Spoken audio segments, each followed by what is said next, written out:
Opa, fala galera, tudo bem? Sejam bem-vindos aqui nessa aula especial de cinemática, onde a gente vai diferenciar o movimento em 1D do movimento em 2D e a gente vai fazer uma associação entre os conhecimentos que a gente já sabe, tá bom? Lembrando que é importante você acompanhar aqui as noções e ter essas noções de MRU e MRUV. Se você não aprendeu ainda MRU e MRUV, vale a pena você voltar algumas aulas aqui e identificar esse movimento aí, tá bom? Essa aula aqui também é especial para os meus alunos aí do primeiro ano da ETEC, beleza, gente? Um abraço para vocês aí. Vamos aí entender um pouquinho o que que é o movimento em uma dimensão, mas principalmente o duas dimensões, né? Porque a gente vai aprender aí detalhes de como que essas questões são cobradas aí no vestibular e no Enem, simplesmente diferenciando as fórmulas. Olha que legal, né? Então, quantos tipos de lançamento a gente tem? Vamos escrever os tipos de lançamento já, para a gente já conseguir diferenciar. Primeiro, a gente tem o lançamento do tipo de queda, o lançamento simplesmente de baixo para cima, de cima para baixo, tá? Segundo, a gente tem o lançamento de baixo para cima, quando você pega um objeto e lança ele para cima, que é chamado de lançamento vertical. Escreve aí, vertical. A gente tem por terceiro o lançamento, se tem o vertical, tem o qual que é o outro? Lançamento horizontal, horizontal,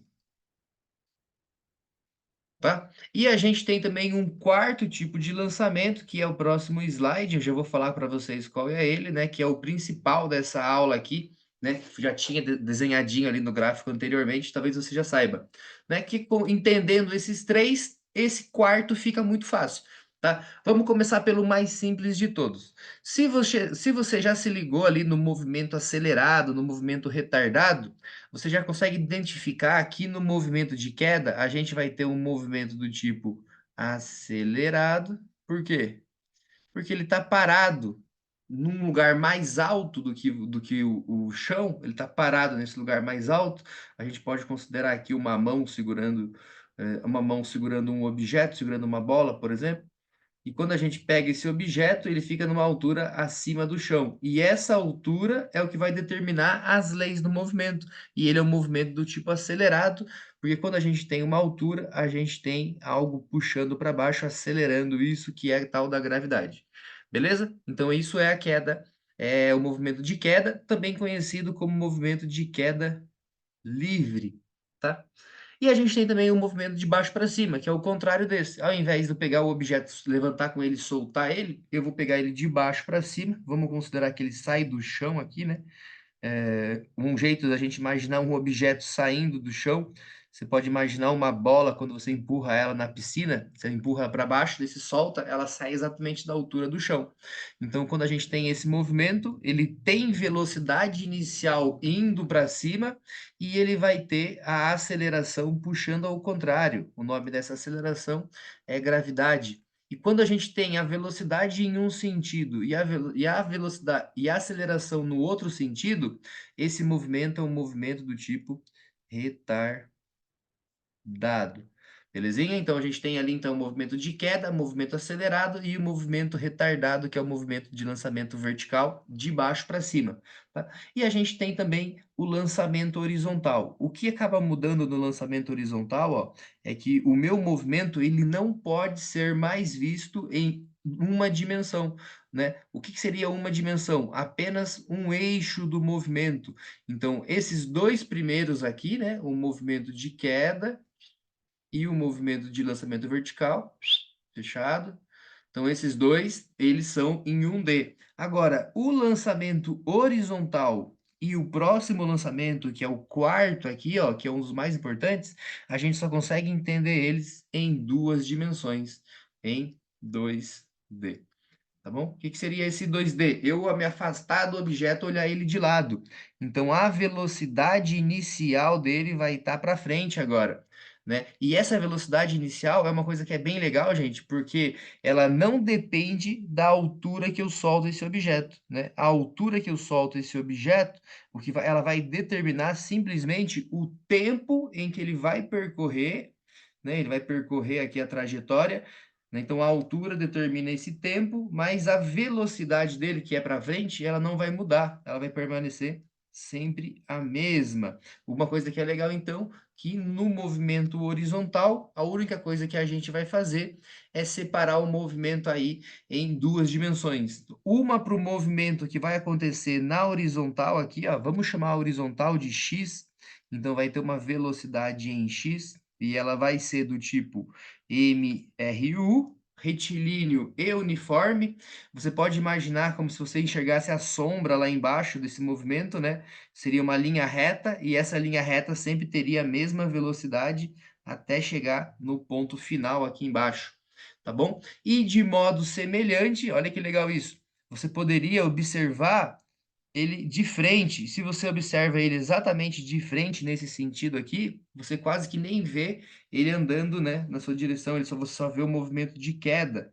Então você consegue entender a queda desse movimento, se você entender o movimento acelerado de queda livre.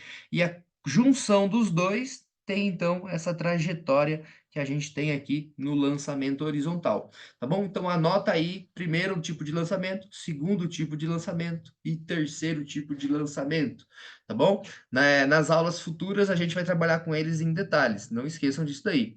E agora a gente vai para o quarto lançamento, tá? Todos eles têm que respeitar essas equações que a gente tem aqui, não esqueçam disso.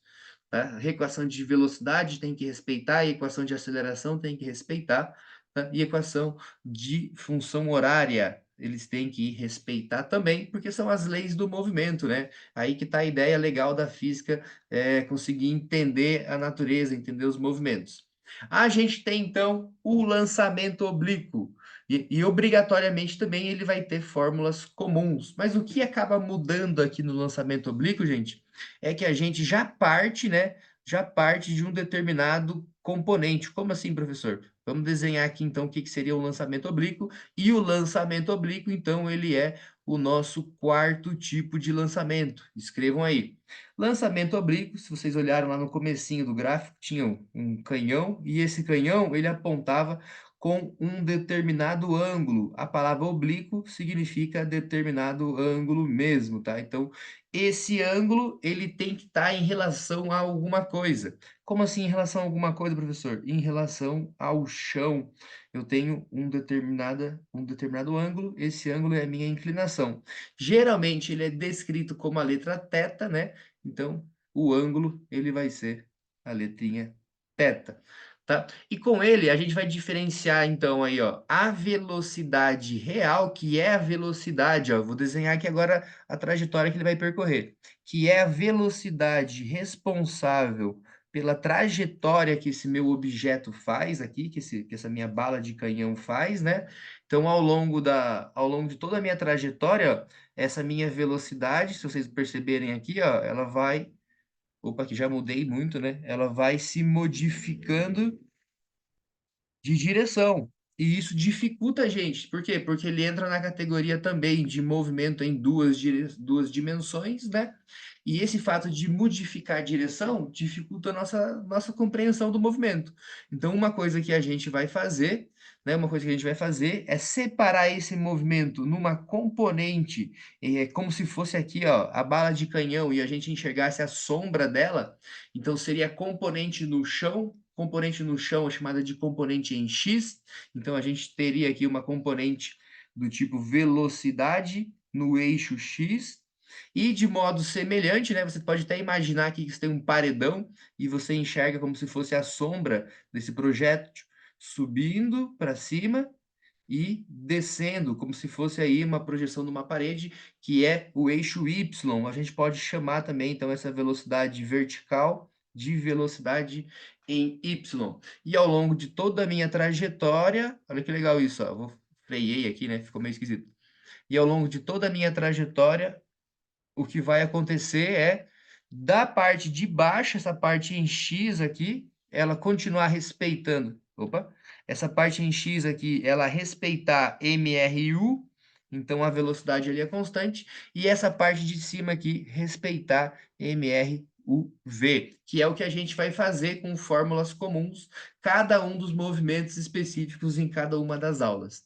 Belezinha, gente? A gente vai entender aqui então relação de queda, a gente vai entender aqui relação de lançamento para cima, de lançamento para frente e depois de como aqui a gente tem alguns lançamentos que têm determinados ângulos, né? Se você pensar na nossa vida, esse daqui é o que mais existe aí, exemplos para a gente imaginar, né?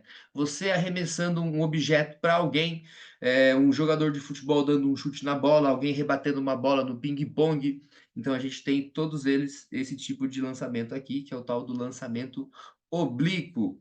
E também vou deixar aqui uma dúvida para vocês, tá? Eu vou trabalhar separado aqui dentro das playlists de física, qual é o quinto tipo de lançamento não, né, o quinto tipo de movimento, né, é o quinto tipo, qual seria esse quinto tipo?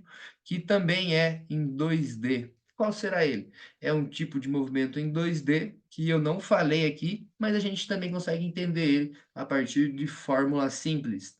Beleza, gente? Muito obrigado por me acompanhar aqui nessa aula, e se você quer saber como que a gente equaciona cada um desses movimentos, continue me acompanhando aqui nessa playlist de cinemática. Estão curtindo? Espero que sim, tá? Um abraço para os meus alunos aí e um abraço para você que está me assistindo pela primeira vez também, para relembrar aí as fórmulas do movimento. Beleza, gente? Um grande abraço para vocês. Tchau, tchau.